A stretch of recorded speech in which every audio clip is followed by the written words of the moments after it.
3v3 fighter. So as we're looking at this, what was the reasoning for you all going that route versus, a 1v1 or 2v2 fighter? I like the strategic depth, but I always like the hype that comes out of 3v3 and just the big moments and just being able to do ridiculous shit, for lack of a better word.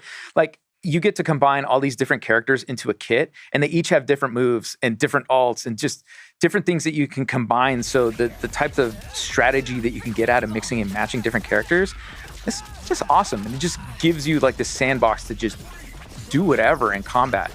And it's just much more loose than you would get out of like a solo fighter, as far as like, there are very specific routes, a little bit more technical when it comes to defense. But here we wanted to really make it more open.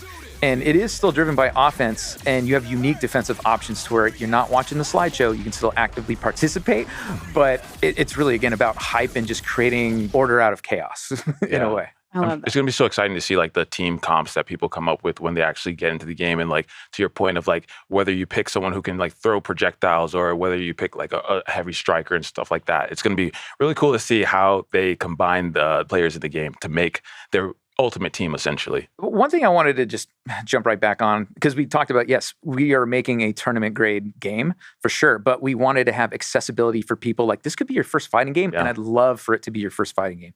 So we've introduced an auto combo system that works on the ground, it works in the air, it teaches you fundamentally like how things should work, like going from your basic combo chains into learning how to do magic chains, right? So like, we want to give you the stepping stones where if you do the auto combo, it'll do the full chain into a special, and if you have meter, into a super attack. And then you can learn how to do active tags, and then all of a sudden it starts building off of itself. But immediately we want you to pick up the stick or gamepad and feel like a badass. It'd be awesome right from the beginning.